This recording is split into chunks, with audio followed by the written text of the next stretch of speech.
This is an adult podcast made by adults for adults.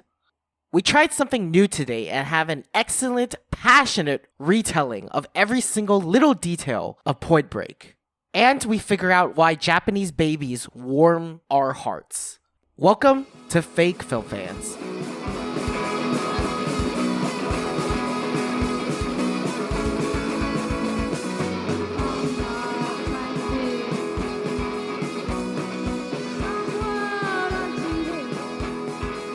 Welcome to Fake Film Fans. I want to thank everyone for listening.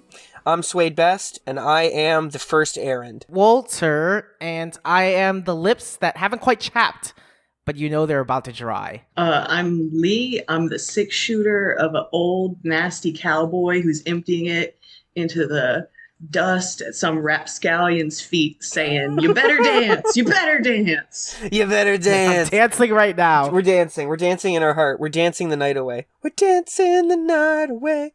This is my good friend Lee, who I've known probably since they were,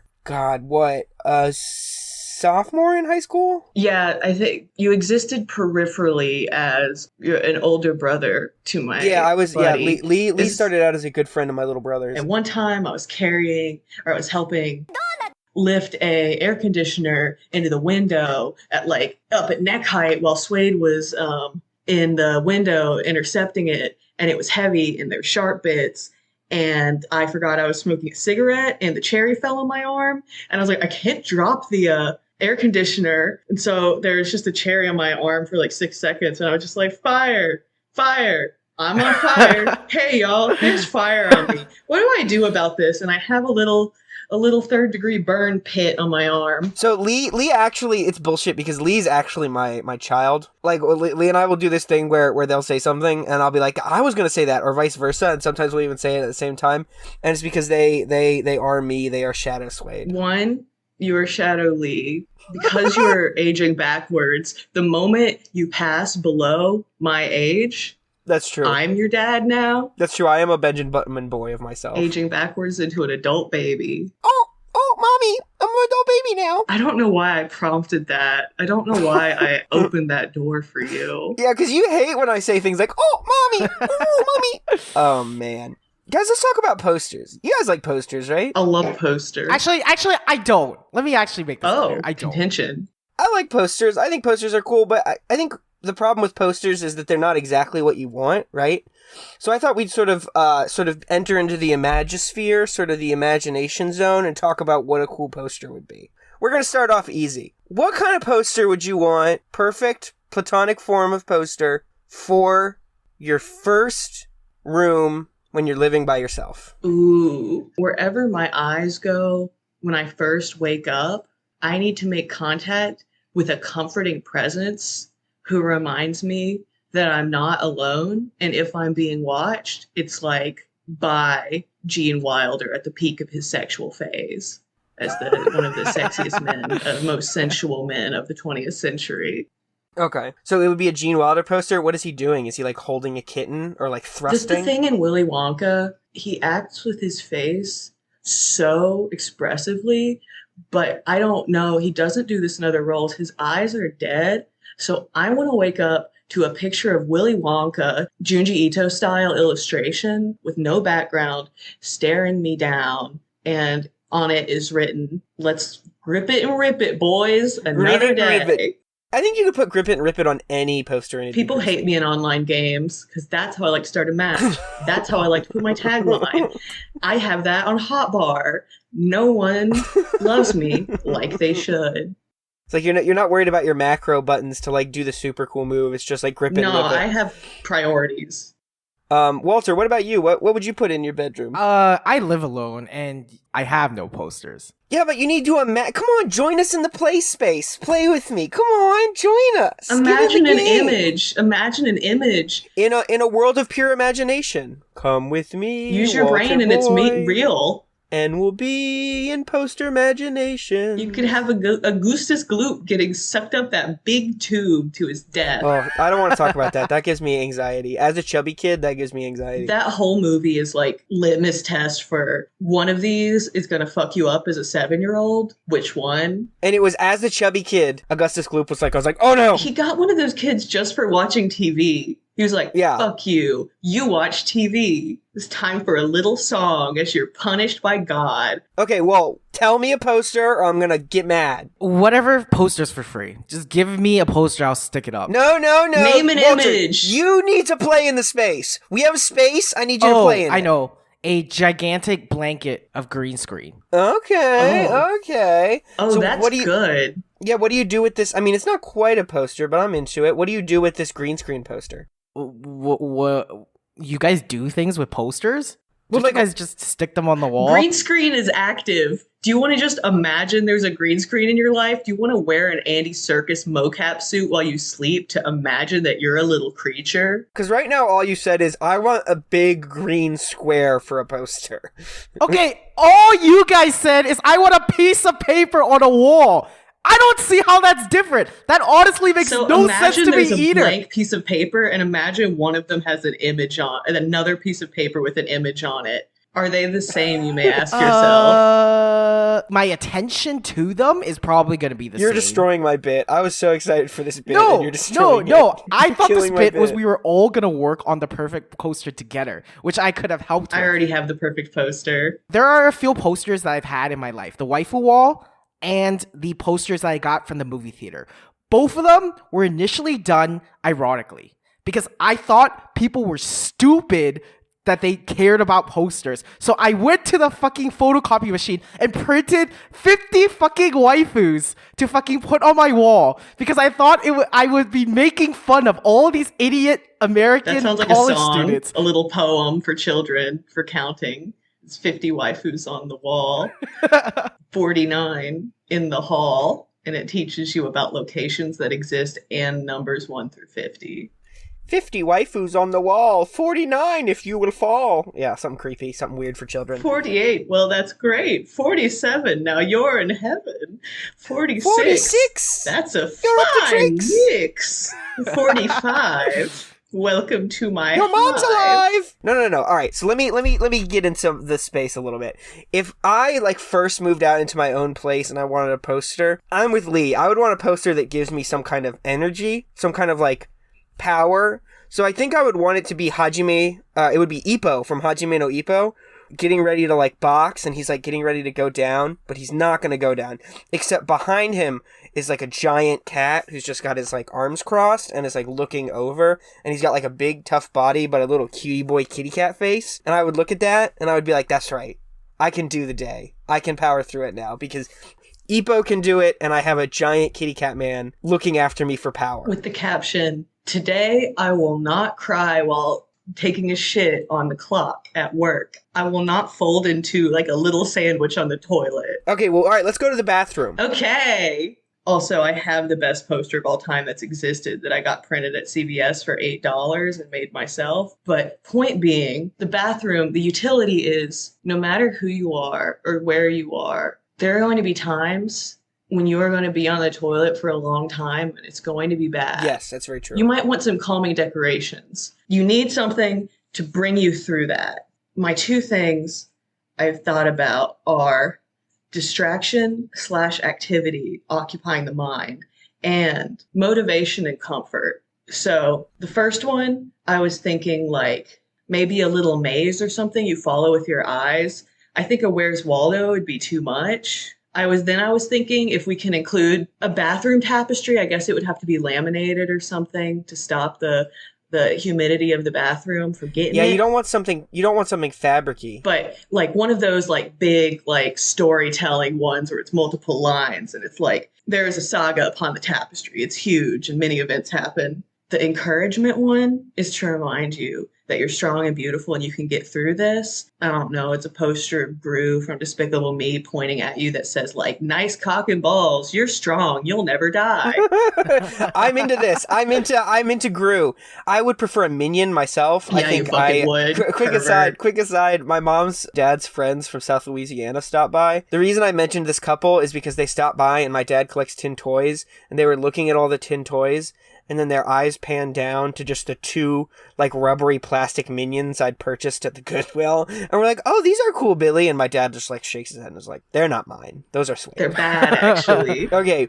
So, well, digressions aside, do you kind of get, like, the game we're playing now a little bit? Do you think you can play in the space now? Do you think you can be a part of this team? Or are you going to be a pain in the ass again? I have never dealt with posters in my entire life. You can't expect me to be able to... Okay, if I tried my best to understand the rules, I would get a porn star eating scat. Because that would make shit look sexy, and that would make poop faster. I don't know if we should have let him into the space, actually. I asked you to join the space, and you brought in your own special flavor. Do I think that is maybe criminal to put in your bathroom where other people can use? Maybe, Not but... the bathroom. That's the sanctum for guest and homeowner alike. Yeah. We could expand to any wall decoration. I don't have a wall decoration for anything. I kind of just like the blankness of it. So what do you do while you poop, Walt? What do you do while you're pooping? Look at my phone, maybe read, maybe even masturbate. The last thing I'm doing is staring at a wall. Are you trying to take high ground when you're talking about how you read a book and jack off on the toilet? I don't know if there's like one that's higher or lower. Is it impossible that there are people who are just not poster people? So imagine... Yeah, it's about imagining. Anna Karina. Okay. Anna Karina on everything. Anna Karina on everything. You are so bad Stick at... Anna You know what? Karina So on now in you your sound like a mind, serial killer, but... create an image that isn't real. That, my friend, is called imagination. I don't know if I necessarily want to hear, after the porn star scat poster, the kind of answer to the vague prompt of anything you want. I'll defend Walt a little bit on the scat eating poster. My main issue with it, by the way, that there are other people going to use the bathroom and they might not be ready for that energy. But, I mean, it is bathroom related, so I get it. Personally, I would want a giant poster with like 400 bespoke Garfield comic strips, like made by Jim Davis. Oh, comic strips on the walls are good. I know a bathroom plastered with comic strips. Sometimes I'm in the bathroom and I'm on my phone or I'm reading, but sometimes I forget both of those things, and it's like a long process. And you're like, I wish I had something to read, and you have to like reach down and like grab the bottle of shampoo to like read the ingredients. And if I had a big poster with like a bunch of different Garfield comics, I could just look at those comics while I'm pooping and it'd be great. I just want to one time circle back, because I get one, to the scat poster. You take the worst, most graphic part and you tape a little flap of paper that you can flip up, and then it's their choice. And it's like that one Susan Sontag essay about this human drive to see suffering in these images, like car crashes and gore and stuff, where she's like, there's this drive. Yeah. You sit there and you stare down the poster, and on the flap, it says exactly what it is. And you have to resist that temptation, or when you look, on your own head be it. And now it's an endurance challenge. And I love that. I love to make an endurance challenge in my life. All right, well, we'll do one more. So your child has just transitioned from sleeping in a crib in the room with you to having their own bedroom. Can they read? They're reading picture books. Okay. Like if you plop like a Horton Hears a Who in front of the kid, they'll like spend a couple hours on it. And Walter, if you say a porn star eating scat, you are ejected from the podcast. I am making that executive decision. Because this should be easier for you, because this is not a poster for you. This is a poster for your child. So I'm going to time it. I'm going to time every single thing they do in life, and whatever they're holding the longest goes up on the poster. Okay, this is good. I like this. Lee, what would you give your darling baby boy? So I have two sons. No, they can't be in a bunk bed because they both need to see the poster. So it's twin beds. Their names are Gene Wilder, statuesque, first name, middle name, and Chrysalis Iridescence. There's a poster that's big enough that it encompasses the space that both beds and the space between them. Like if it fell, it would perfectly cover the whole area.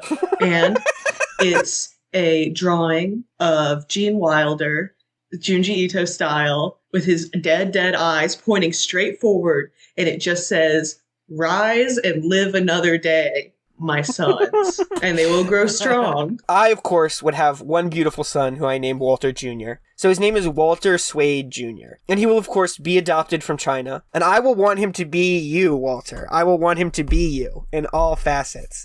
So the poster would be the entire ceiling, and it would just be images of you, Walter. Collage. Yeah, except at the center would be a mirror, only it would be warped slightly. Then surrounding it would be pictures of you.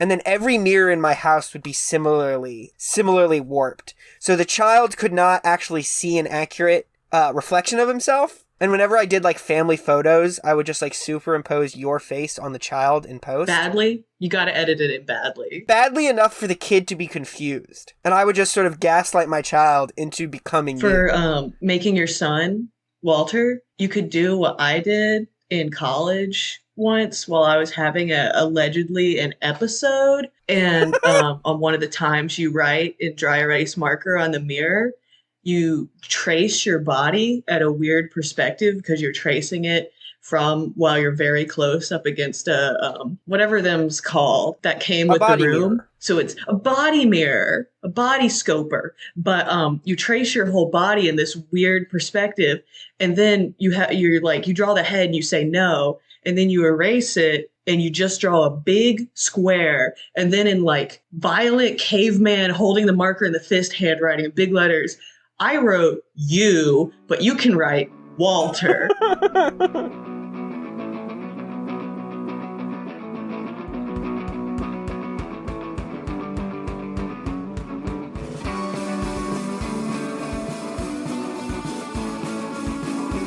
I brought a Portuguese docu-fiction film called Trás-os-Montes. I don't know how to pronounce it because I don't speak Portuguese.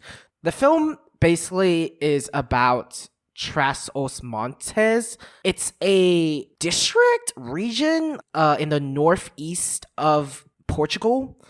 It is translated into English, Trás-os-Montes, as behind the mountains, and the place is very uphill. It's like on the uplands. Actually, no, I think the term would be highlands, right? Isn't that what people say? The highlands? Yeah. Is up in the hills, up in the mountains. I said it was a docufiction because it is a little bit of a documentary. There are documentary bits. So yeah, you get to see lots of culture, including food, clothes, toys, like spinning tops. Like a Beyblade? Like a Beyblade? Like a Beyblade? Like two Beyblades? Like a Bakugan? Like a Beyblade? Like a tech deck? Like a Bakugan Beyblade? They usually yell before they spin. What do they yell, Will? I don't know. Zeus? Fuck it. I don't know. What do white people like when they spin tops? What do white people... I am a white person, and I really like Batman. So they might scream, Batman! Psh. I will admit that it was made in the 70s. I didn't see a single TV there or a cell phone. So perhaps Batman hasn't been invented yet in Portugal. Batman hadn't made it to Portugal yet. I bring all this up because it's kind of hard to tell what is fiction and what is a documentary in this movie. Time in this film is also really weird. It also flows. Summer goes into winter. This film is also littered with historical fables from Trás-os-Montes. One of the best examples of this is there's these two boys who are like walking around having a bunch of fun. And then suddenly they run into these two old men, and these two old men are like, you guys are our grandpas. And then they leave, and it's like back to the reality. And there's like no explanation, and it just keeps like flowing, seeping. And that's all it is. I don't want to watch a movie that seeps. I want to watch a movie that seeps. I mean, what else are you supposed to do 8 hours a day? Die? Sometimes you're a seepy boy and you have to seep, Swade. No, do you ever go to school? I'm not do you ever letting you go bring this to knowledge school? Just say your weird little serial killer thing you say. Just say Tell me now and tell me true. Seepy boy. Is it you? See, that's fucking nightmarish. That's ghoulish. If someone said that to me as I was falling asleep, I would rocket awake. Like, oh no, someone is coming to like root around in my organs. But it's interesting, kind of the blurring of fiction, reality, and fable. I once saw a documentary film called American Animals, and I thought they were doing that as a narrative conceit where they said it was based off real events and the dudes they were interviewing about it being real and stuff, because it seemed fake to me. But afterwards, when I left the theater with my buddy and they went, it was real. And I looked it up on Wikipedia and it was real. And that completely changed how I perceived it. It's about this group of college students who decide they're going to do a heist. These are the boys what stole the book, right? That really expensive book? Yeah, and they're like, fun heist. Yeah. And then suddenly it turns into, oh, we're stuck in this point. We have to knock out this like kind librarian. And they suddenly realize it's horrible and it's not fun. And it changes that it's real because it was like, oh, these guys did that. Yeah, these guys kind of suck, huh? Just like the Big Lebowski. John Goodman did that. Jeff Bridges, he did that. Shout out to Smokey, played by musician Jimmy Dale Gilmore. He's actually going to be on next week's episode of the podcast, so be ready for that. Oh, and you only have one guest at a time, so I can't talk to Jimmy Dale. I don't have to be there. I will say that when we finally do get Gwar Gura on the podcast, shout out to the greatest VTuber of all time, Gwar Gura, we're going to have call-ins because so many people are going to want to be on this episode. That's realism right there, VTubers. That's good quality realism. Well, if you're talking about the mix. I mean, I guess the thing, if you want to talk about realism and VTubers, there's definitely this parasocial relationship. There's a layer of weirdness that's added, and I think this is true of all Twitch and streamers, that you can interact with them, right? But with a normal Twitch streamer or a streamer of any kind, you can see them and they're real and their flesh is real. But with these VTubers, there's this perceived added layer of realness versus fakeness because they have a rigged up anime girl to do their thing, right? How different is the person that is streaming on Twitch as a person, a real being? And they're also two-dimensional images, right? They're projected on a screen. I'm not making value judgments either way on social media, good or bad, whatever. But I think that is also an inherent thing with social media as a greater thing. Even for people you are projecting an image. You can be following someone for years that you don't know on whatever thing. The more actually personal it is, maybe the more it's just a regular person and not a celebrity, I think the more you think you know them. Which is interesting because you don't. It's like the simulacrum, right? It's like Baudrillard's simulacrum. It's like all these malls that are presenting the American ideal, right? But it's not real America.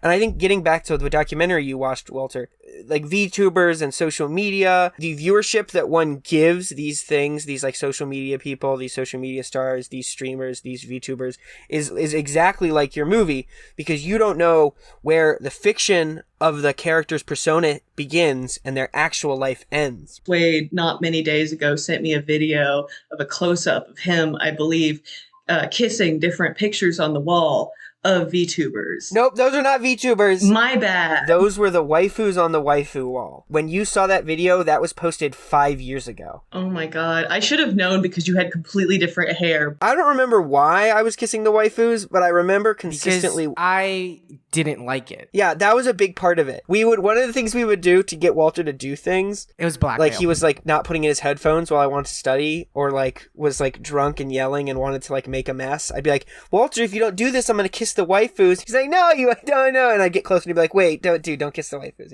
No, you can't kiss the waifus. They're my waifus. I'd be like, I'm going to kiss the waifus, Wall. I don't know why he would have thought that you wouldn't do it in a second, but the internet is for three things and three things only. Multiplayer fighting games with a leaderboard so I can win, torrenting, and connecting to a speaker and playing out loud on loop as you start your day. The YouTube video, it's about 1 minute and 15 seconds long, and it's why they made YouTube. It's called ASMR Yoda Cock and Ball Torture Hardstyle Remix. Well, okay, the reason why I don't think the VTuber stuff is that different from what I'm talking about is because there almost is something different about a film like Trás-os-Montes, where the film has made it impossible for you to come to a conclusion if it's real or not real. In this movie, you actively go through, not just through the flow of time, the seasons and that stuff, but you also go through that flow of reality. It's interesting, even in reality, Susan Sontag, once again, photography, that essay she wrote, it's like translating. You can't just be a clear medium to convey something. If you're taking a photograph, that you can't be an objective observer, that you perceive in a certain way. Like there's a whole literary thing about, is realism real?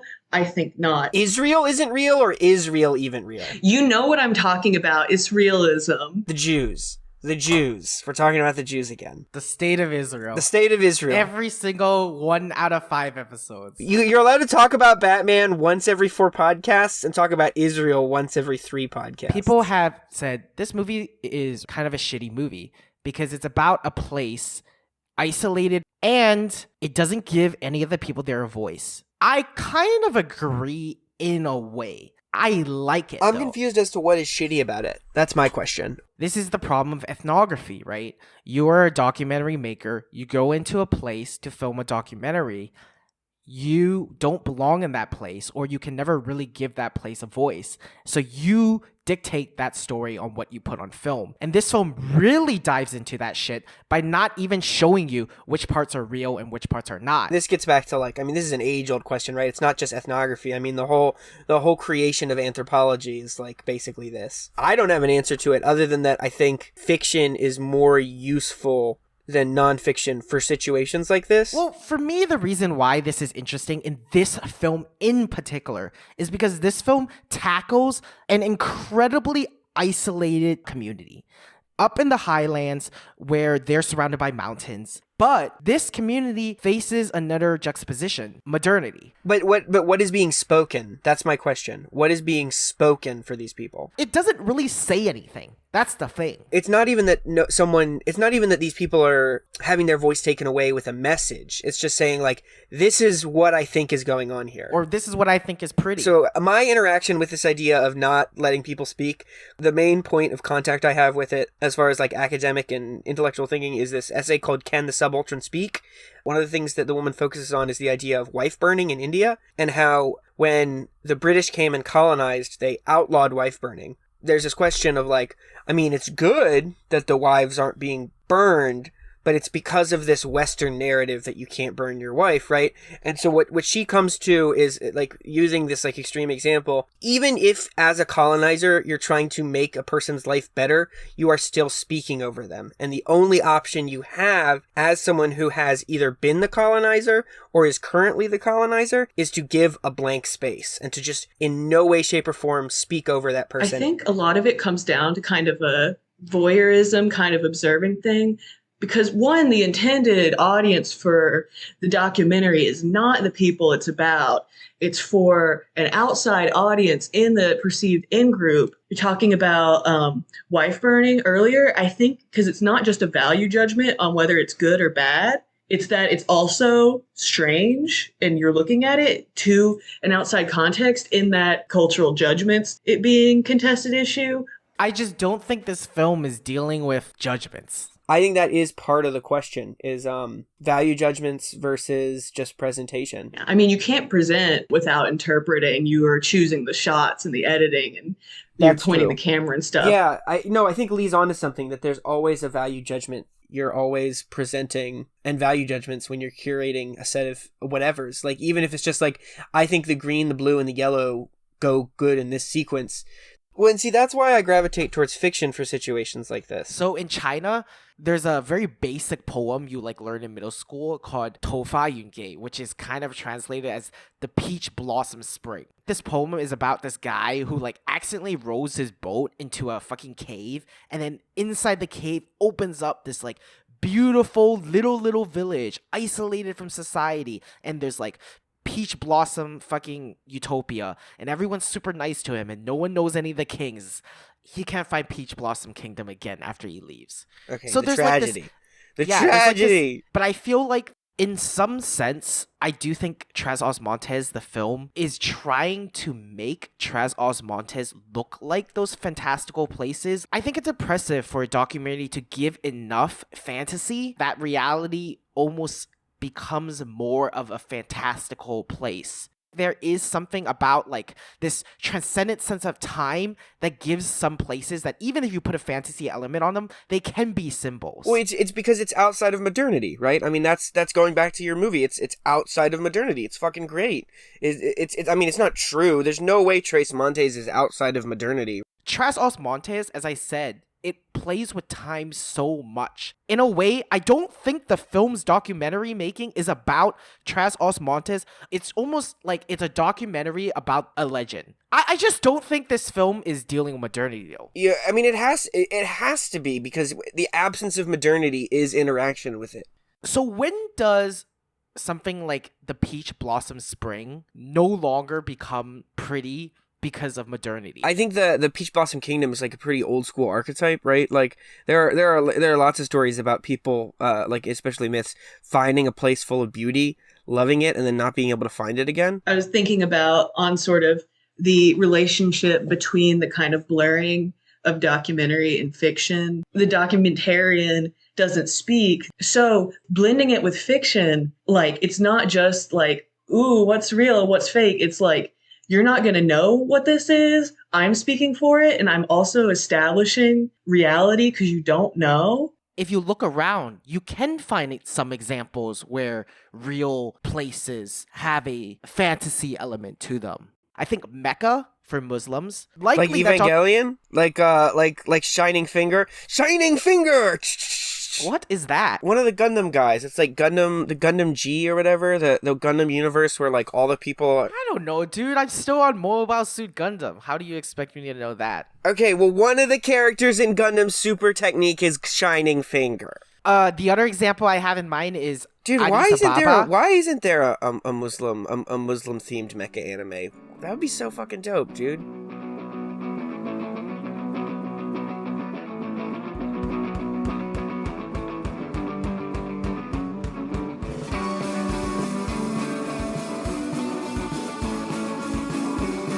All right, let me get slightly away from the mic. This is going to be loud. Let's talk about Point Break. Director, Kathryn Bigelow. Starring young Keanu Reeves. Young Keo. Patrick Swayze. And it is a cult classic. And a lot of people are like, oh, it's so bad, it's good or whatever. No, I think it's a good movie.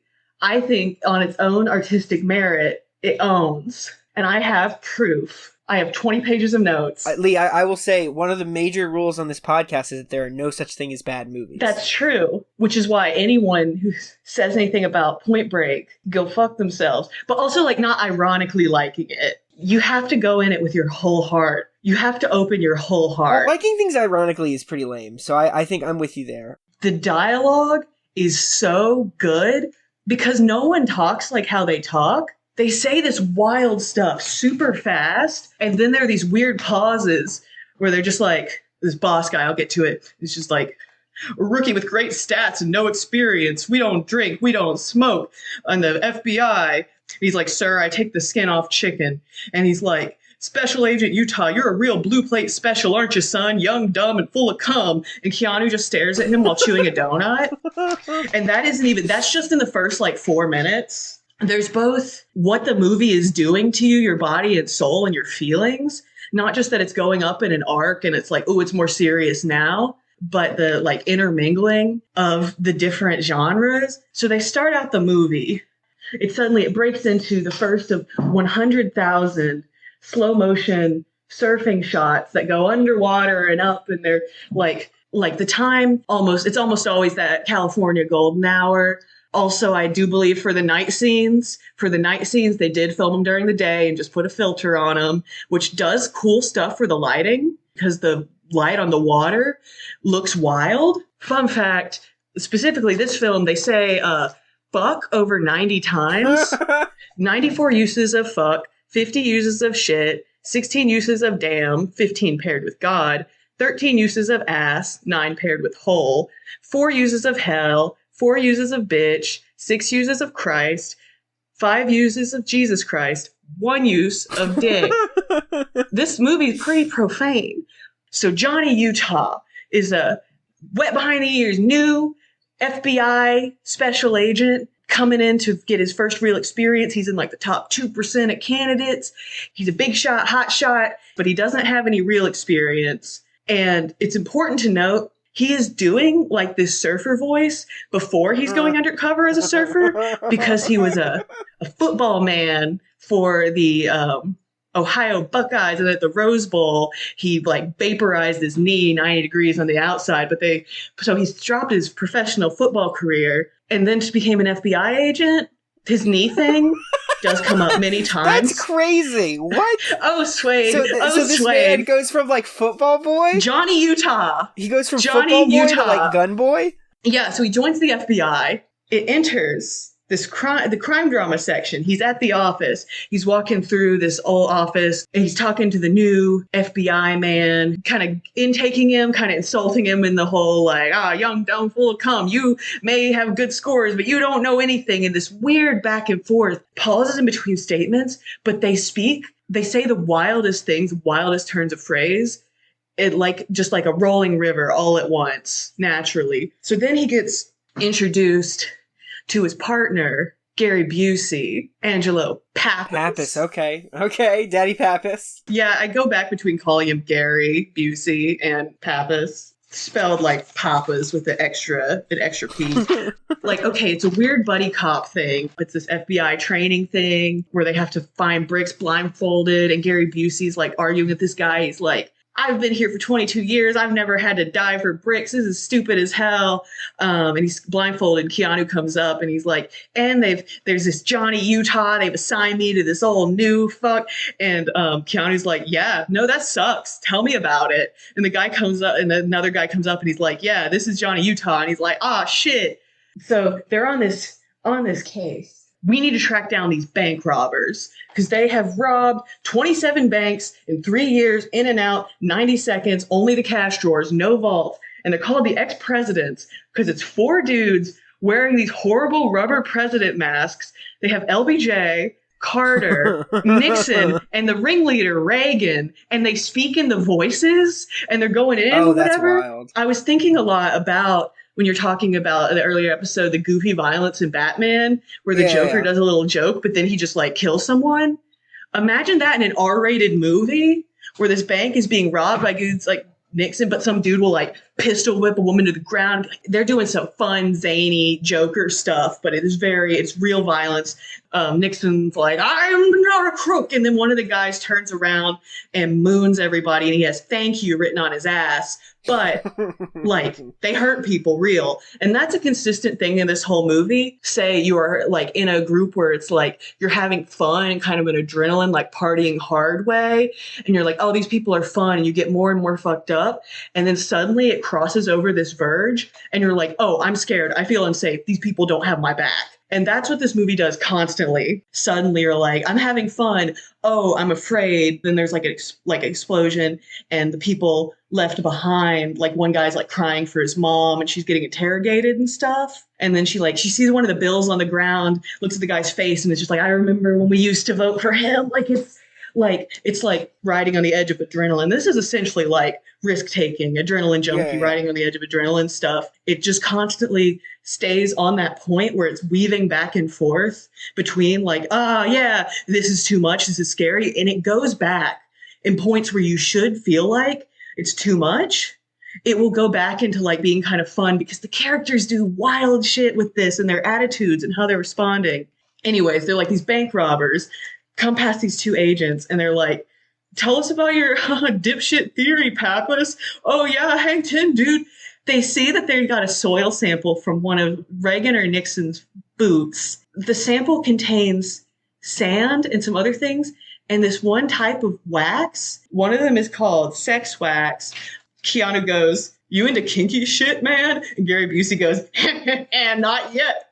It means nothing. But they were like, this is a certain type of surfboard wax. Hey, the robberies are consistently during the range of surf season in the summer.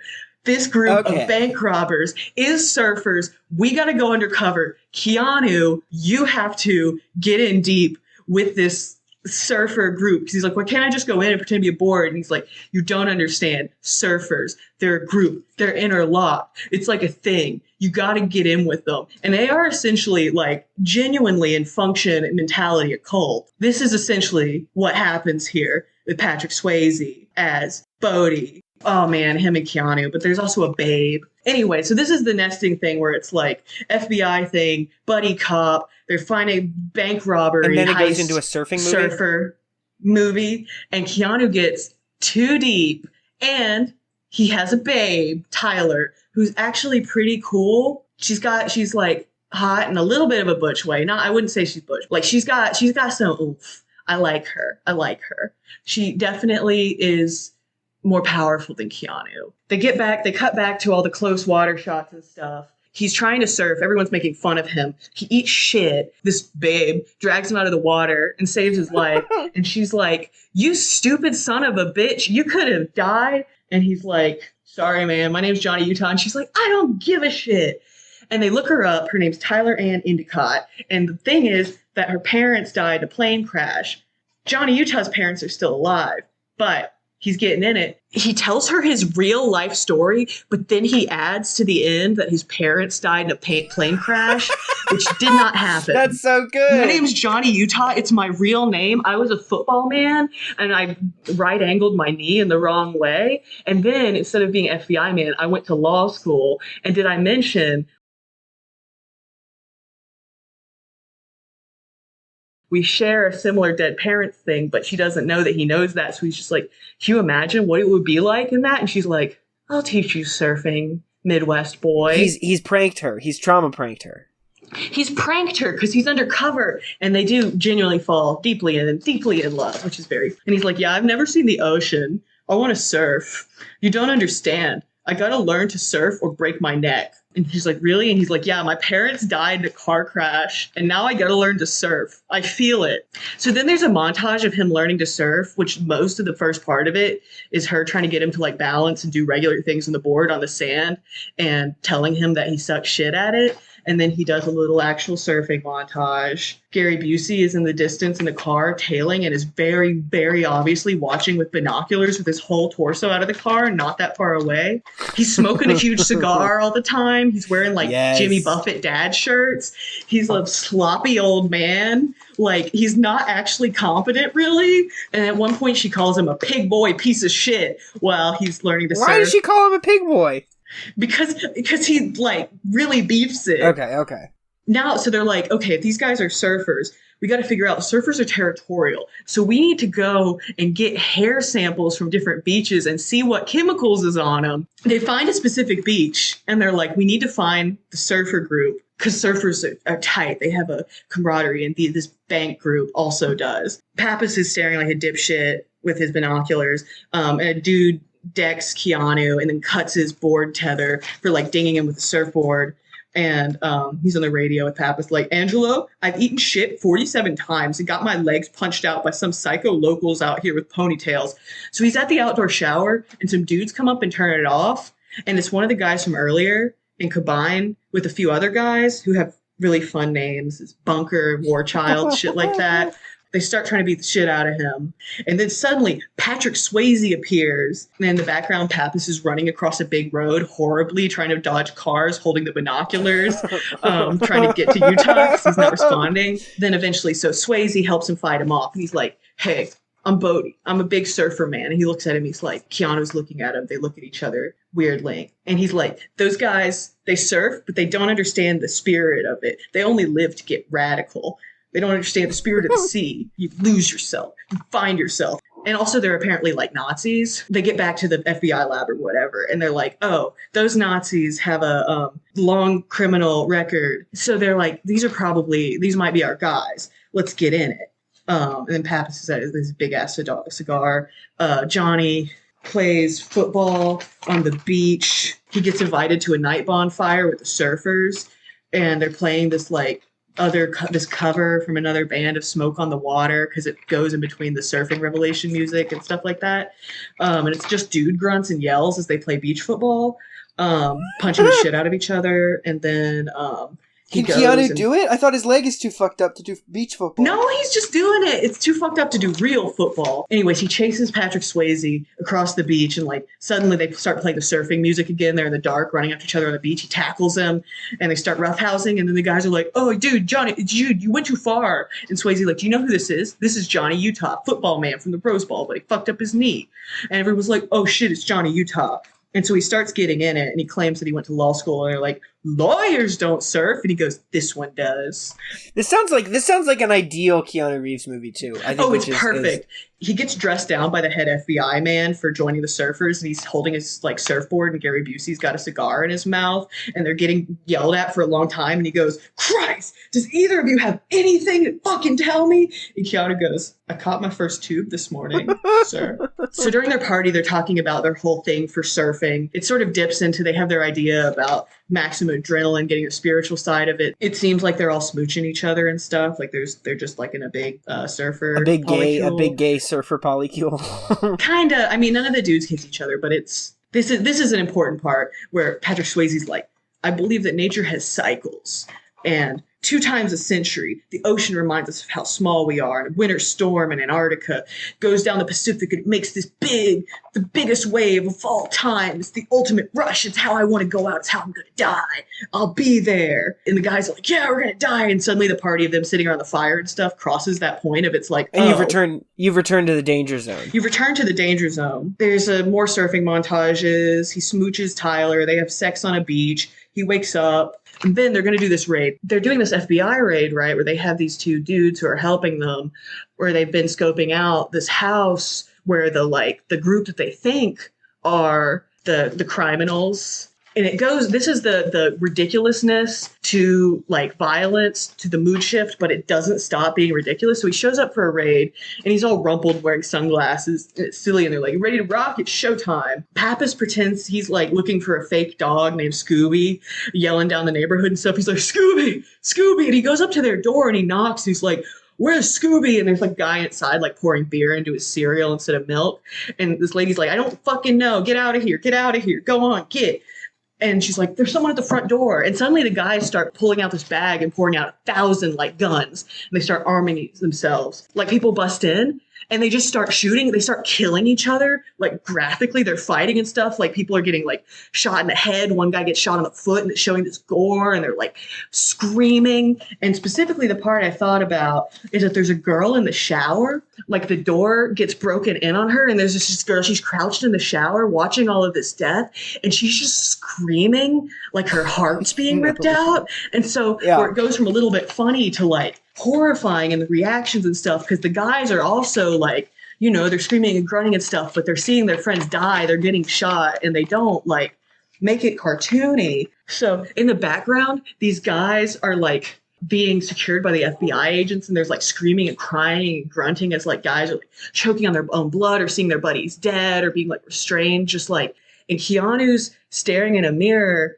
smashed his head against the mirror, and he's clutching the edge of the sink for dear life, looking at the cracked mirror that his own head had been slammed into, and he's shaking. It's his first actual field experience. Like suddenly Keanu is completely convincing, and he's in it, and this is the first time he has seen just this senseless brutality that he didn't realize he'd be a party to or a part of. Gary Busey is standing behind him. He goes, "Just paper targets until today, huh? It's no different, Johnny. Just a little bit more to clean up." And it's wild because Pappas is still a guy in a stupid shirt smoking a cigar, and Keanu Reeves is still Johnny Utah in his little weird ruffled button down, but there are people screaming and crying and dying in the background, and he's staring in the mirror, and Pappas is like, killing people is the same as shooting targets. You need to take life the same way you shoot a target. And there's a deep cover guy who's like, I was in here for 3 months. The guy has perfect records because he's been there for 3 months, and the whole group was in a different place when one of the banks So was they robbed. fucked up and it wasn't even the bad guys to begin with? Yeah, no.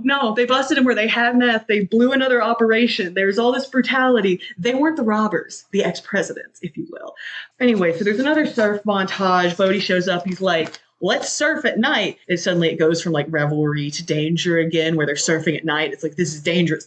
Someone says something like Tyler says something like, "I like ghosts." And then there's a flashback to an earlier line for just a second of Gary Busey going about the robbers. These guys, they're like ghosts. And Keanu's like, oh my God. And he stares at Patrick Swayze's beautiful body night surfing, and it's clearly, I'm pretty sure, a daylight filter. Okay. They figure it out that they're the robbers. And so they're like, okay, they're going to rob one last bank at the end of the summer. They packed up their house. And so they're sitting in this car staking it out. And Pappas is laughing loudly at this newspaper cartoons he's reading where he's just like, ha, ha, ha, that Calvin and Hobbes. And then he's like, Johnny, can you go? There's this restaurant down the corner. I'm going to get lunch. And he's like, Pappas, it's 10:30 in the morning. And he's like, I don't care. They have the best meatball sandwiches I've ever had. Get me two. And then he's leaving the car. And he's like, wait, Johnny, get me two. And so Johnny's buying these fucking sandwiches. And the shot behind him, the car pulls up to the bank. And the guys with the guns and the president masks all pile out. And they go into the bank and start robbing it. It cuts back to Gary Busey reading his stupid fucking newspaper comic. And then, so they catch the guys going out and they go on this car chase that again is this mix of like zany and violent stuff. And it starts to be this foot chase between Johnny and Ronald Reagan. And they're running through these yards and they're like jumping over like people's like backyard, like kid stuff. They run through this woman's house.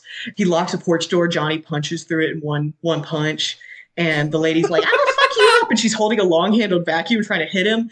And he just runs straight through. And then he goes out the door and Reagan has a pit bull that he just has in his arms. So he just kind of throws at him. And so it's this goofy chase, right? But it's like violent. And the people in the houses are afraid. And then they jump off a wall. And Johnny lands on his knee. He lets you know it's his knee very loudly.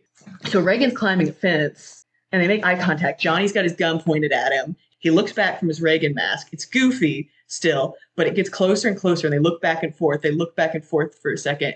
It's Bodhi's eyes in the Reagan mask. They stare each other down. Johnny doesn't shoot. Reagan scampers off. He screams into the air, empties his clip into the air. Later, Pappas is like, you don't miss. You did that on purpose. There's a cut to one of the surfers. They're talking about, they're sitting around a fire again with Patrick Swayze and all the people. And one of the guys is like, this isn't a game anymore. This is real life. I am scared. And Patrick's like, dead eyes. And there's a Bodhi's like, the stakes are up. And the guy's like, fuck the stakes. This is real. This is only a game to you. I'm scared, okay? And the one other guy's like, you run, you die. And Bodhi goes, come on, think about it. This was never about money. It's us against the system. That system that kills the human spirit. We stand for something to those dead souls inching down along the freeways in their metal coffins. We show them that the human spirit is still alive. There's a whole arc. Tyler finds out he's an FBI agent and yells at him, fucker, I bet you even lied about your parents. And he was like, yeah, I did. She's like, fuck you. And he tries to follow her. He's like, Tyler. But he steps on his knee. He goes, oh, my knee. He's rolling around. He's like, Tyler, oh, my knee. And there's a montage of him laying on the bed like this and leaving her pathetic voicemails. And then I'm not gonna lie, one of the best, my favorite all-time moments in film. This is one that just makes me like, when I watch it, scream like, hell yes, no matter where I and who I am. Yeah, so he's lying on the bed alone after Tyler's left him. There's a knock on the door. It's Bodhi and the crew. He knows who they are. They know who he is. They know that he knows. He knows that they know. He goes with, and Bodhi opens the door after all this and he goes, howdy, brah. And Keanu's like, I don't think I want to surf right now. And then he tries to discreetly get his gun when like Patrick Swayze's packing up his shit and he can't. And what they're doing is they're going skydiving. The fun fact is that Patrick Swayze recreationally skydove and he did all his own shots. But the crew are like, for liability reasons, they're like, Patrick, you can't skydive while we're on shoot. You can skydive for the skydives in the movie. And then he very regularly, routinely went after work and took cast members to go skydive because he couldn't get enough skydiving. So he was just breaking the rules. He was just like, I want to do it anyways. Yeah, it's the uncut shot of Bodhi yelling "Adios, amigo" and falling from the plane features Swayze actually making a jump, which is cool because he does like a backflip. It's my favorite behind the scenes fact. And they're like, Patrick, we're letting you go skydiving once. This movie was only filmed in like 3 months or something, and he could not. And he took other people with him because he loves skydiving. He could not wait so 3 months to jump out of a plane. He goes with them and they all know, but he's like, he gets sucked back into this where they're beyond whatever roles. They're in the spirit. They're in this thing. So they go and they're in the plane. He's going skydiving with them and they get up and they're in the plane and they're like, this is it. And so they jump out and there's this shot, these actual shots of them above the landscape. It's beautiful. It's blue. It's like they're having like a transcendent moment, and they're all like, there are these close shots and there's big shots above the whole landscape, the little figures, everyone's like dropping, some of them are like doing tricks and stuff. One guy's like, sex with the gods, who can beat this? One of the guys is wearing swim flippers. They're having this beautiful revelation moment, and Johnny starts laughing where he's just like, yeah, yeah. And then there's a bit where they all move together, and Keanu kind of moves towards them and links hands, and there's this above shot of them all falling. It's really pretty, actually. Beautiful shot of this landscape. They're just like amazing, fucking amazing. They all look in each other's eyes. It's like this moment of incredible human connection, like you never like everyone hopes to experience together. Like it's insane. And then one of the guys goes, and break. And they, go apart, and everyone's going towards the water landing. But Bodhi and Johnny like clasp hands as they're dropping, there's a great parallel later with the best film scene of all time. And they're falling together playing shoot chicken. And he's like, you pull your chute. No, you pull your fucking chute. No, you pull your chute. And eventually, so Bodhi pulls Johnny's and then pulls his own, and Johnny drops and he like lands while flipping him off. And then Bodhi's like, hey, bro, you got to see this. Get into the back of this van. Look at what I got. And he turns on his weird little TV. It's just recording. And he's got Tyler hostage with it like a gag in her mouth. Oh no. And so he's like, yeah, I don't like violence, but it's an insurance policy. Like, I hate to get the blood on my hands and everything. So we have the same goal now. Help me get to where I'm going. Let's be partners. And then they like shake hands, and suddenly they're in it together again. They're just beyond their actual human relationships. And they take him to rob a bank with them. And they only have the 4 masks. And so Keanu is face out as they rob this bank. Oh no. So they're in there, and like Keanu busts in apparently in the role or whatever, where before anyone else starts doing things, they're like, there's a robbery, and they're going in, and he goes up to this guy with his gun. He's like, on the floor, asshole, I'll blow your kneecaps out. Be on the fucking floor. This time, they empty the cash drawers in 90 seconds. They're in and out. Bodhi, aka Mr. President Reagan, because they do voices the whole time, decides to go for the vault. And so they're staying there for longer. And then this guy on the ground next to the security guy is like, tss, tss, you got a gun? I'm a cop. I'm an undercover cop. It again, like with the raid, it just goes into this sudden, hyper-violent gunfight. They're just shooting each other. Bodhi just nails the cop in the chest like 4 times. He rips off his mask, his like face, fucked up under it. Keanu gets shot in the chest like 4 times, but he was shown putting on a bulletproof vest earlier. You know how villains monologue and things, and it builds up and stuff, and they don't actually kill them and stuff? Yeah. It's one of those ones where the villain would just walk in, shoot the person in the head. The guy who's LBJ, he's like shot, and the guy goes down, and Patrick Swayze's in there, and he's like patting his hair. He's like, it's okay, dude, it's fine. Like, hang in there, little. Like he's his like parent, and the guy's like staring up at him, and he's like, we don't have time, and they leave his body there. And on the way out, he pistol whips Johnny Utah in the head. He goes unconscious. And he wakes up, he's getting arrested by the FBI dude. And they're like, piece of shit, idiot, 3 people are dead. And you got too deep in these surfer things, and then you robbed a bank with them, and people died. And he's like, yeah, bro. And then Gary Busey comes up, and the FBI guy, whose name is last name is Harp. And Gary's like, let him go, dude. And he's like, you're a washed up piece of shit, whatever. You deserve each other, fuck ups and stuff. And Gary Busey goes, Harp, I want to tell you something. I worked in this bureau while you were still popping zits off your funny face and jacking it to the lingerie section of the Sears catalog. He's like, you know one thing that I learned in the old thing that I think you never learned? And the guy was like, what? And he just sucker punches him in the face super hard, knocks him out, and he goes, respect for my elders. And then they just leave. Keanu's like, I know where they're going, to the airport. Because of the hostage thing, Keanu's also like, we can't arrest them or shoot them. And Gary Busey's like, what? It cuts back. They arrive at the airplane.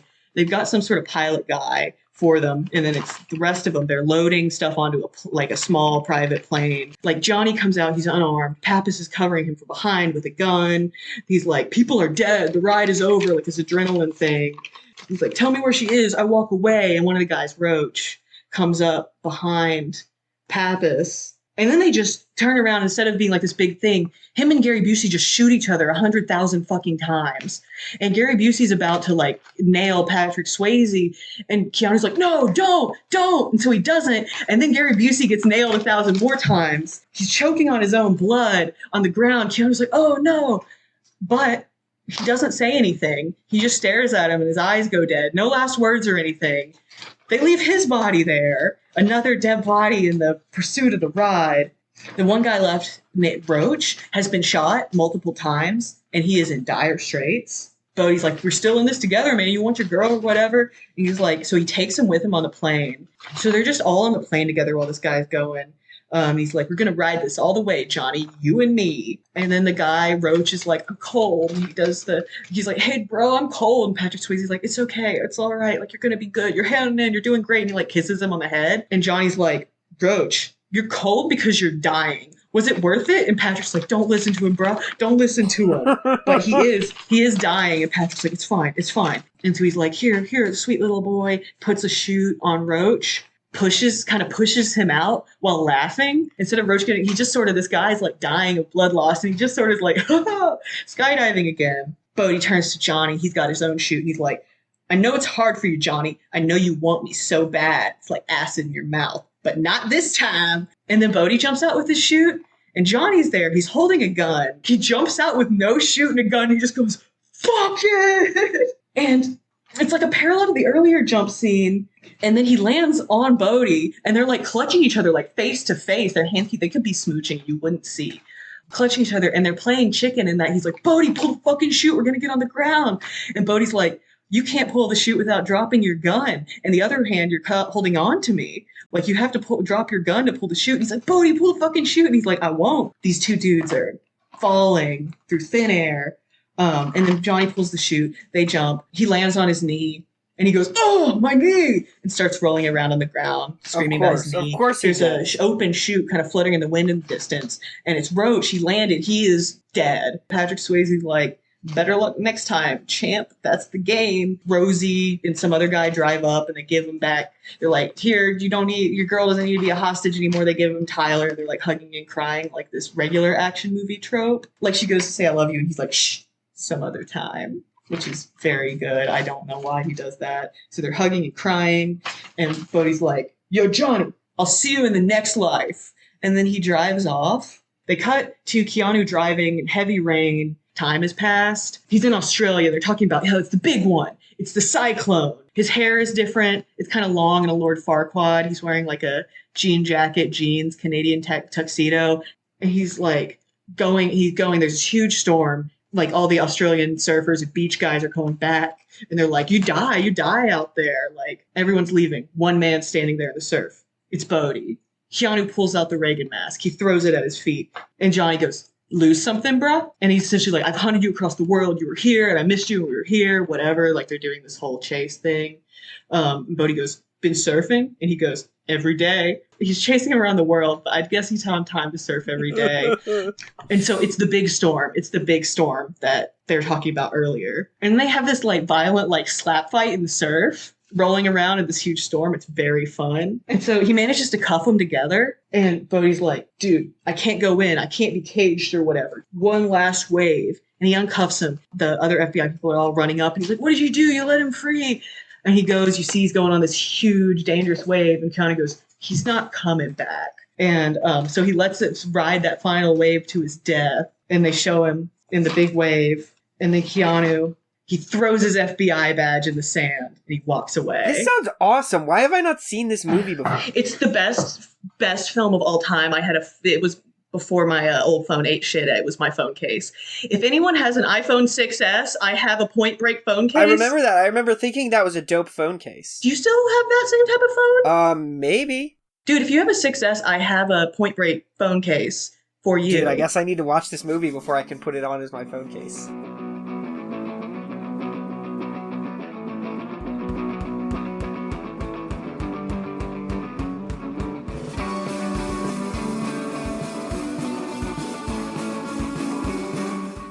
So Swade, while Lee was going on the rant, I was watching the episodes for your series. Okay, good. So I'm getting ready to talk about this show called First Errand. Excuse me. Remember how we established that the show is not called that's First right. Errand? That's right. It's called Old Enough. It's called Old Enough. It's called Old Enough. Sorry. Old enough. Sorry. It's in Japanese. How am I supposed Tell to the know? story. Tell the story. Let me tell you the tell exact plot breakdown of each and every moment of this TV show. Fuck off. No, I mean, like, why I called you out on, because like... I told Walter I was going to watch First Errand. I was like, well, Walter's going to watch First Errand. This is what I'm going to watch for the podcast. It's a show called First Errand. It's going to be great. And Walter's like, what the fuck is he talking about? And he's like sending me all these messages like, I can't find it. I'm like, what are you talking about? It's literally on Netflix. He gives me And the he's like, name 3 times, and the second time wasn't even First Errand. It was like First Flum. Yeah, so I fucked that one up pretty royally. But I did eventually explain to him that I am watching Old Enough, which is a Japanese TV show where these little kids, 2 to 4, get sent to do an errand for their mom and dad while a camera crew follows them. Which is wild to me. Because I see some 2-year-olds, I see some 4-year-olds in my day-to-day. They're real dumb. They're real stupid. That's early. I know, right? That's young. So the first episode actually is this little 2-year-old. Basically, his mom's like, I need you to go get curry, and I need you to go get flowers from the grocery store. And the flowers are for your grandma's altar.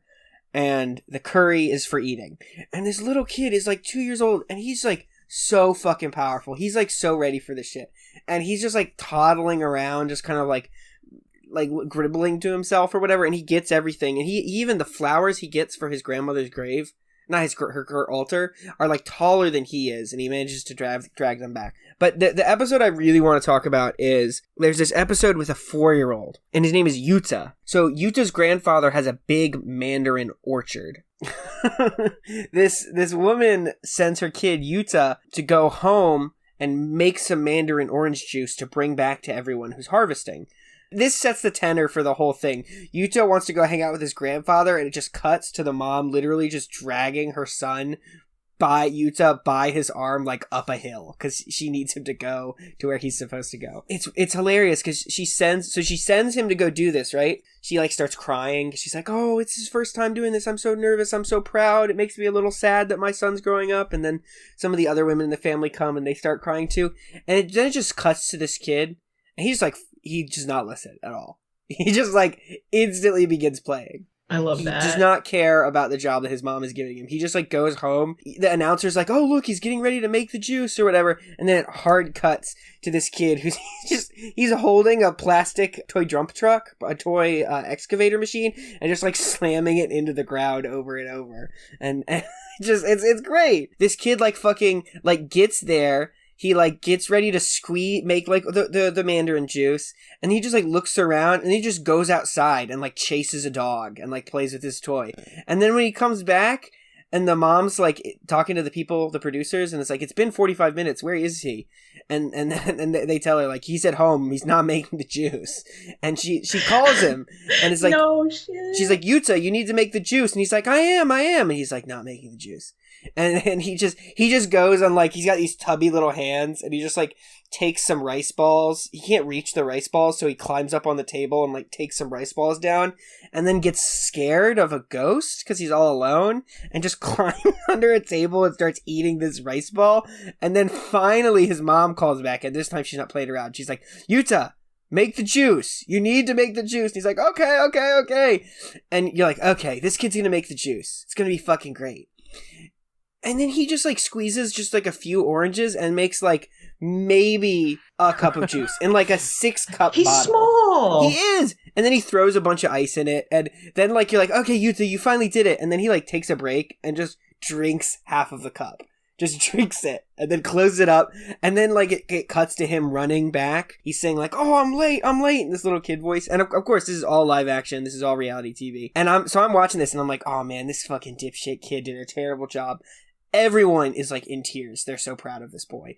Even this like grandpa, who's just like this old ass farmer, who's got skin like leather and is just like smoking a cigarette and is like, guilt. Like, she's like, I'm so proud. Yeah, I'm so proud of you, son. I'm so proud of you, my grandson. I was in a gas station during college. The high school and middle school had got out, and there were some kids who were middle schoolers in a line. There's this group of boys, and there's this other boy, and they were like, Tyler, come with us to the community center. And he's like, I'm not going to come to community center. I'm going home. And they went, Tyler, why are you always going home? And he went, don't have any money. And I think about Tyler, why are you always going home a lot? And it's the community center. It doesn't cost money. But he wanted to go home. So what I like about this show is that there's all these kids doing this dumb stuff, but they frame it. The voiceover, the narrator frames it really well, right?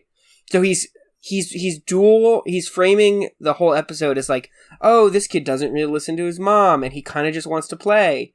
And he's like kind of exploring this new house by himself. And then he gets scared. And then the mom calls, and it's like, even though he's getting scolded, so the narrator then frames it as like, oh, he's scared. And even though his mom is scolding him, now he's like no longer scared because he's like, made this thing. And so it goes back to like something really, like pleasant. There's another episode where a little girl is supposed to deliver a hat to a little, Jinzo? Those little Is that statues? from Yu-Gi-Oh? Yeah, it's not Jinzo. What do they call it? You did say jizz briefly. It's a Jizzo. Let me... Jizzo. Dude, do you think Jinzo has hot glue cum on him? Picture Rule 34 that we can find right now. Yes. Just, why are you like this? It's these the Jizo statues, the guardians of deities of children and travelers. Little like stone guys with like the little cute faces that you just like see. The way you describe that is like garden gnomes. That's what I'm imagining. They're kind of like garden not gnomes. Remotely garden gnomes, but I'm thinking a little statue with a pleasant little face. And there's a folk tale about this guy who gives these little Jizo statues hats to keep the snow off them, and then he has bountiful luck. And so this little girl loves that story, and her mom's like, okay, I need you to go deliver this pregnancy band thing to my friend to make sure her baby is going to stay safe in the womb. And then I need you to get onions and cabbage. And then I also need you to put this little hat on the Jesus statue that you like that I made. And so she does all this, and then she puts the Jesus statue on the hat, and then she goes to get the vegetables. And it takes her forever because of how small she is versus how large the cabbage is. And this little girl is like so sweet. She's super nice. She seems like it's edited. I don't know if this is true, but it's edited to seem like she's doing everything for everyone else because she cares about it.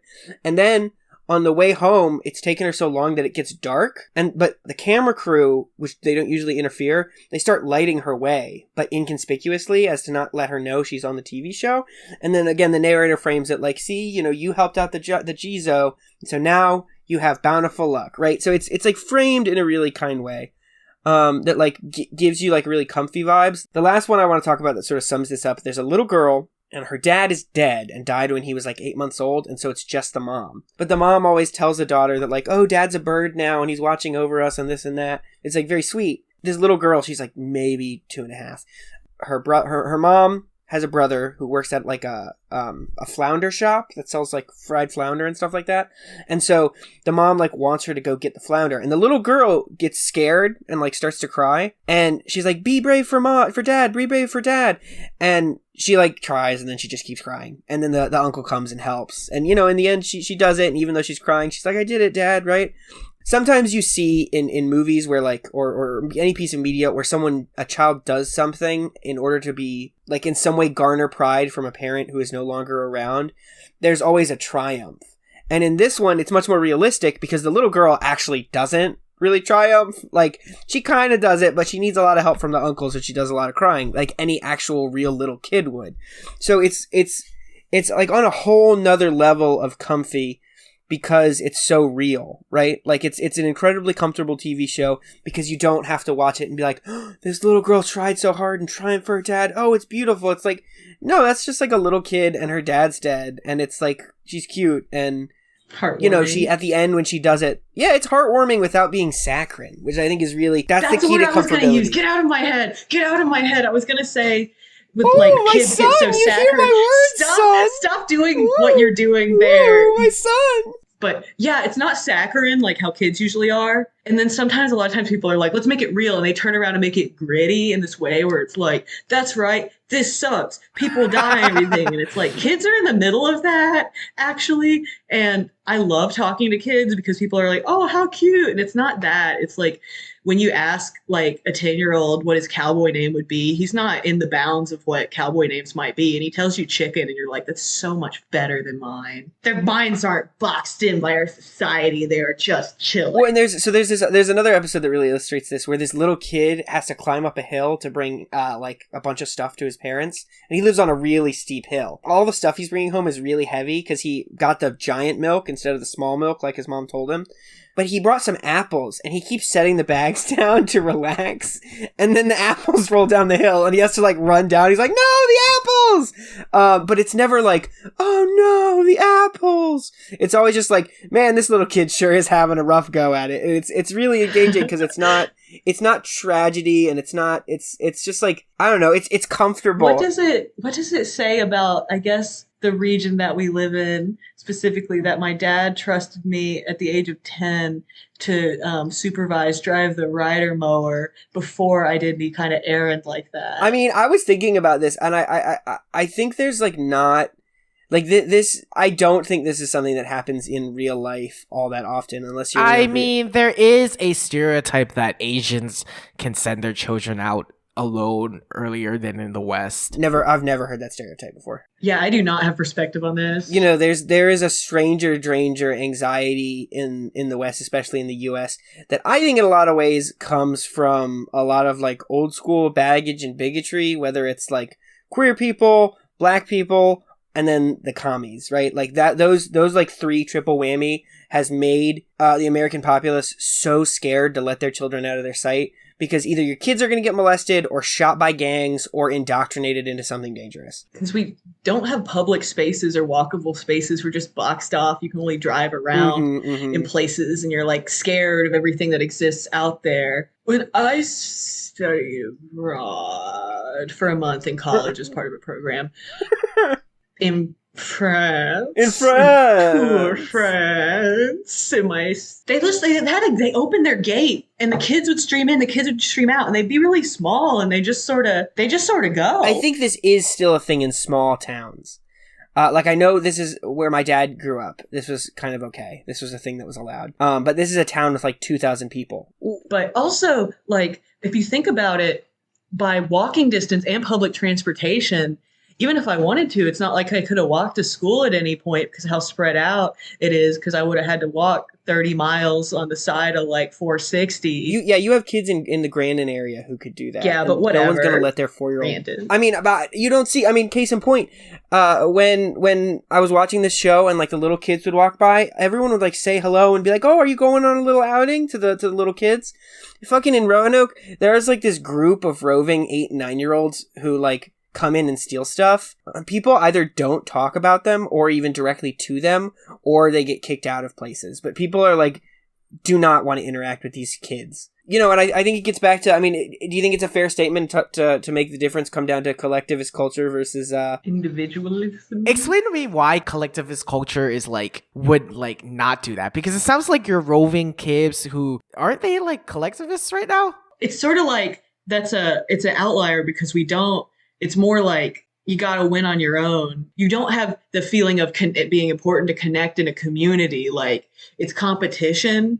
You don't trust your neighbors. The difference is no one actually wants to interact with these kids. So it's not even that they're like worried that the kids are in danger. They like don't want to be a part of them. To whereas if you like these kids on the first Aaron TV show, old enough, when they're like walking, like people check in on them and are like, oh, how are you doing? Right? Like people both trust that this child is safe and okay, but also acknowledge this child. People don't do that around here. They like, it would be creepy. Yeah, people exactly. would think it was creepy. People think you're going to molest their kids. You're a stranger. Yeah, you're a stranger. You are not a part of the collective. You're a stranger danger. Yeah. And the thing is, it was interesting. I was reading, especially in a fear, if you want to come back down to specifically in America, like the foundation of anti-Blackness, like they maintain that fear of like, there's the outside that's going to attack you. But like by statistics, it's gonna be people you know. It's gonna be like family members. That's why like, these 8-year-olds are actually safe in some ways and not safe in the others. They're safe because there's not like even though these kids are out there on their own, you know, people aren't necessarily the people they're more in danger of are their neighbors, not the random dude downtown. Is what sucks. Which is not to say that people should let their kids wander around downtown. I don't know. That's your bag. I think I'd probably let my kids wander around. I think downtown's pretty safe. I'm just aggressively friendly to people. It's confusing. When that's what's weird about it, right? Is that like you know, there's also the Southern hospitality thing. But I've had instances in the store where like people have like been uncomfortable. Like when little kids come into the store, I always say the same thing. I'm like, oh hey, how are you doing today, friend? You read anything good? And they're like, yeah, I like cookies. And I'm like, oh, you like cookies? We have some books about cookies upstairs in the kids section. You're just talking. Yeah, and I'm just trying to put them in a space where they can read books and like enjoy, so that I can then sell books to their parents. But people, I've had customers kind of like a little uncomfortable, and I instantly back off because it's not worth it. But I will like interact with their kid, even if it's just like a good 2 minutes of me being like, oh yeah, you know, are you liking downtown? Did you eat anything? My go-to is to talk about worms. They're like, I'm like, do you eat anything? And they're like, yeah, I had a burger. And I'm like, oh, were there worms on the burger? And they're like, no. And I'm like, you should eat worms.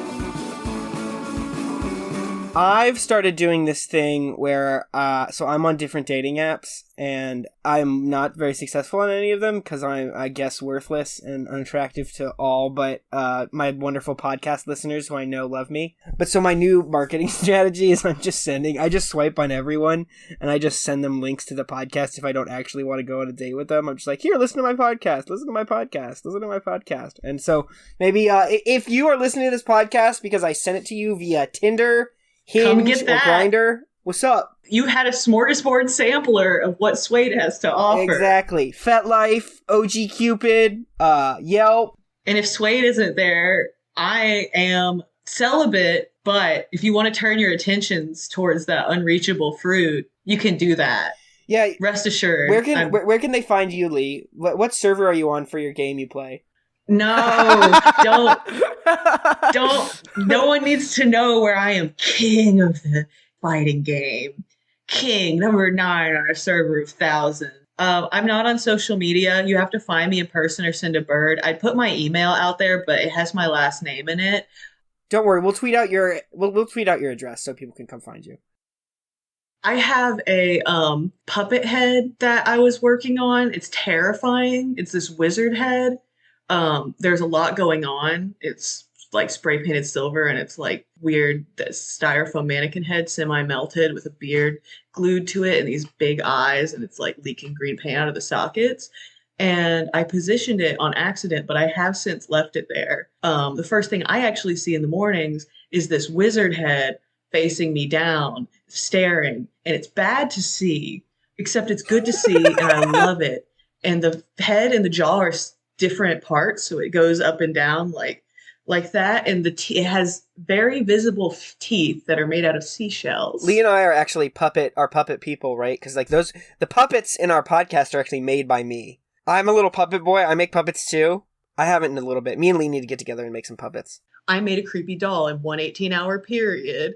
It was the best day of my life, and I felt like an artist for the first and last time. I think if you could just write all that down, that would be a good poster.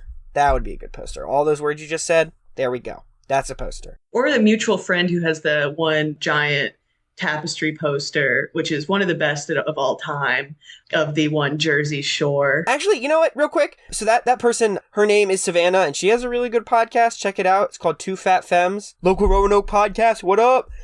So if you're interested in hearing about like the femme experience, the fat experience, dating, love, complications, check it out. Shout out.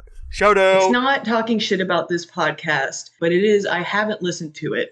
Almost certainly better because I know Sav and I know you. They don't talk about scat posters, so we smell and are terrible. So yeah, don't forget to give us 5 stars. We're still gonna get slap me and all that good stuff. And really, the best thing to do is actually just share this with people. Just share it with your friends. Make them listen to it. Hold them down. So you listen to this podcast. Parents too, and Parents siblings. too. And siblings, babies. If you're pregnant, get one of them belly headphones people do for their babies and play our podcast to the babies. Better than Mozart. I'll also say that it's been proven that swearing does not translate to babies, so you can swear as much as you want in front of a baby and it's fine. Show 'em Point Break in utero. After you play every episode of the podcast to your pregnant stomach, you should do Point Break. On YouTube, you can definitely find a compilation of just the swear words, by the way. So, Lee, since you probably have heard every episode of our podcast, you wanna close her out? You know how to do the last bit? Yeah, I can do the last bit. All right, I'm Lee, and then I'll be gone, like ships in the night. Walter is one of them. Swade is the other one. This has been Fake Film Fans. And remember, if you're gonna watch a movie, do it with the lights on.